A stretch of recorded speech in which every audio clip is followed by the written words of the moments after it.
queria falar desse assunto aí do mito chegou, que o Bolsonaro ele tirou esses quase 4 meses de férias, e amanhã ele estará de volta às 7h10 aí, provavelmente.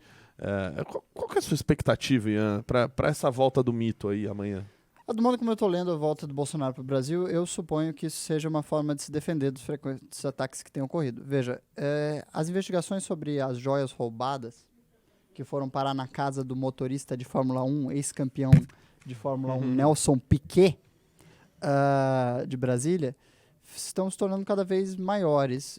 Esse burburinho está se tornando cada vez maior e ele está sendo colocado e tratado pela imprensa como um ladrão de joias. Porque, em tese, é o que diz a imprensa e a polícia, escondeu diversas joias que foram presentes ao presidente da República na fazenda do Piquet para tomá-las para uso pessoal, depois vender, etc, etc, etc. Então, essas investigações poderiam levar à prisão dele. Dentre outras investigações poderiam levar à prisão dele. Me parece que ele fez a leitura de que se ele não volta para o Brasil e se defende e torna menos conveniente que esses ataques continuem prosseguindo e ganhando escala, ele vai se tornar cada vez mais enfraquecido politicamente e aí talvez, sem foro privilegiado, porque esse presidente no Brasil não tem foro privilegiado, acabasse talvez um dia vendo o seu pedido de deportação chegar nos Estados Unidos. Então eu vejo esse movimento como um movimento de autodefesa, de tentar voltar aqui e construir seu espaço na oposição para se defender dos processos. Mas eu, particularmente, coincidentemente, eu vi que isso também está na pauta. A gente só fez uma inversão aqui de que o Minto, ele estava confortável lá fora, sabe, Ian? Porque eu vejo ele hoje sem vontade de fazer absolutamente nada. Sim. Assim, não que ele fizesse muita coisa enquanto ele estava aqui, né? Só jet ski, motociata e tal. Mas agora ele deve estar voltando, assim, totalmente de saco cheio. E aqui ele vai ter que participar de eventos, provavelmente. Né? Ele vai ter que se defender dos processos dele, etc. E eu não tô vendo ele com essa gana, com essa vontade de fazer alguma coisa. Eu realmente imaginava que ele ia ficar muito mais tempo foragido nos Estados Unidos. Mas eu suponho que, na realidade, o que ele deseja agora é ficar quieto, em paz e fora da política. Porém, eu acho que a circunstância não está amena para que ele se propicie isso. E certamente a vida lá nos Estados Unidos devia estar muito confortável, porque ele tem muitos benefícios como ex-presidente, tem aposentadorias volumosas aí de ex-deputado, aposentadoria de ex-presidente e aposentadoria de Capitão da reserva? De capitão da reserva. É um bocado de dinheiro se você somar tudo isso, então dá para viver confortável lá. Só que eu acho que são esses processos que estão fazendo ele voltar. E me parece também que, pela entrevista que ele deu ontem, uma breve fala que ele disse a um jornalista, que ele estaria interessado em voltar para tentar ajudar na construção de uma oposição, já dizendo de imediato nesse breve pronunciamento de que não necessariamente seria ele. Ou seja, por que ele se coloca já como não necessariamente sou eu? É uma demonstração de humildade para o eleitor dele? Ou ele realmente está interessado em não ser esse frontliner para as próximas disputas da oposição e eleitoralmente? Olha, eu particularmente, eu tô vendo ele não querendo se colocar nessa posição mesmo. Tá? Eu imagino ele, por exemplo, tentando em 2024, eu já falei isso numa outra live aqui, ele, por exemplo, tentar erguer o filho dele aí, o Eduardo, colocar ele nessa linha de frente, eventualmente disputando a prefeitura de São Paulo, talvez, se preparando para ser um nome para 2026. Você acha que ele vai fazer como Dilma Rousseff e outros ex-presidentes da República e tentar conseguir um lugar confortável no Senado para poder desaparecer tranquilo? Faz sentido também. Ou, né, articular para passar aquela famosa PEC que sempre que acaba o mandato presidencial ela aparece. Que é para dar um mandato de senador vitalício para os ex-presidentes da República. Que né? nem tem na Itália, né? Que nem existe na Itália, exatamente. Sim. Aí colocando o Fernando Collor de Mello, Dilma Rousseff, o Sarney, né? Que também tá vivo aí. O Fernando Henrique Cardoso. Todos eles ali seriam senadores. Michel Temer. Teriam uma meia Sabia que eu não acho esse presidentes. projeto tão absurdo? Por que você não acha? Porque, cara, o presidente da República teria... assim, para começar, eu acho que ganha muito pouco o presidente da República, porque é o cargo máximo, o cargo mais importante. E depois, cara, ele tem, sei lá, segredos de Estado. Ele sabe, ele acho que tem que ser resguardado, ele tinha que ter um pouco mais de segurança, vamos dizer assim. Deixa eu tratar de três países diferentes que lidam com esse problema de formas diferentes. Sim. Você tem na Itália o caso dos senadores vitalícios e os senadores apontados pelo Congresso. Então você tem algumas pessoas que são de interesse da sociedade, tem uma votação para apontar, uma votação interna do Senado para apontar as pessoas como senadores. E os ex-presidentes. Você tem na Inglaterra a indicação pela rainha para a vaga honorária na Câmara dos Lords, que é o equivalente ao nosso Senado brasileiro. Então, dada a opinião popular, a rainha da Inglaterra vai e nomeia algumas pessoas de interesse que podem ser ex-primeiros ministros, como isso é muito comum. Margaret Thatcher foi baronesa de não sei o que lá, indicada pela princesa Elizabeth II. Então, esses dois países tratam um pouquinho diferente. Na Itália você tem essa votação interna, na Inglaterra não se trata de uma votação interna, se trata de uma decisão política tomada pela rainha para homenagear e privilegiar algumas figuras políticas importantes e algumas figuras sociais importantes. Algumas lideranças, escritores conhecidos, etc., também ganham essas honrarias. Ou na forma da honraria de você se tornar um Sir, ou mesmo ganhar um título de nobreza e participar da Câmara dos Lordes.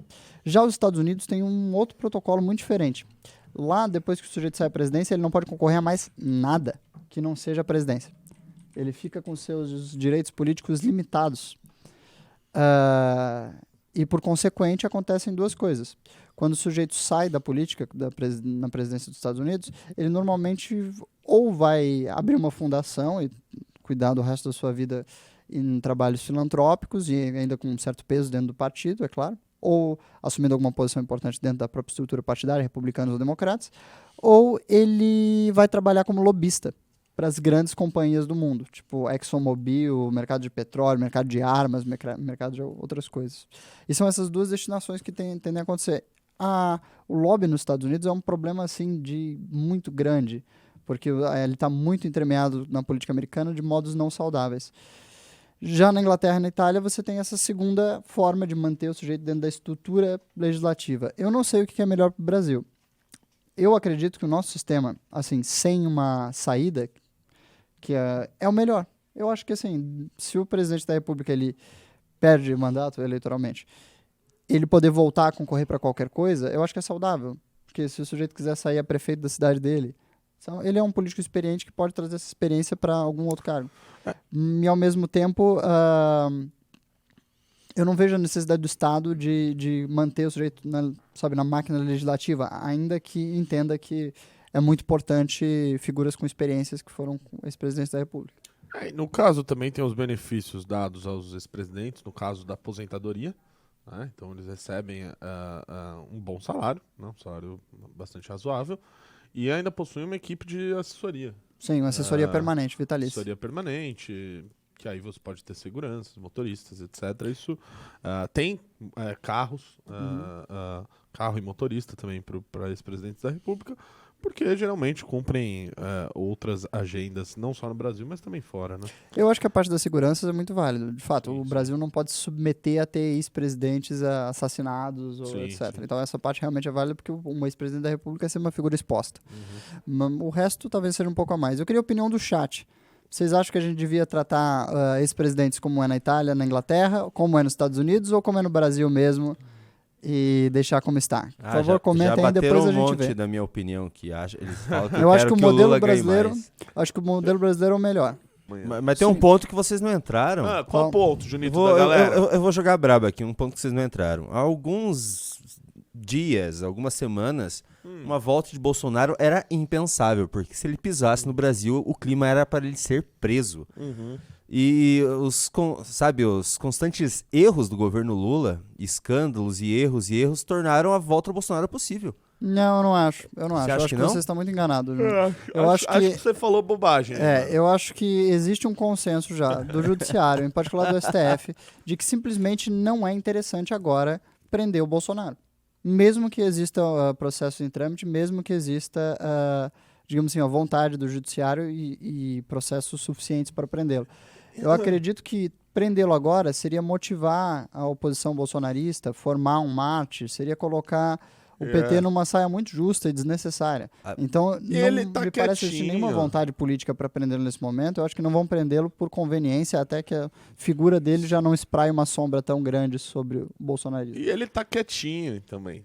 Ele não está causando problema. Ele tá quieto. Exato. Se você Quem tá o causando prender, problema você é o passa Lula. a causar problema. O que o Bolsonaro tá fazendo nos últimos dias, pra quem acompanha as redes sociais dele?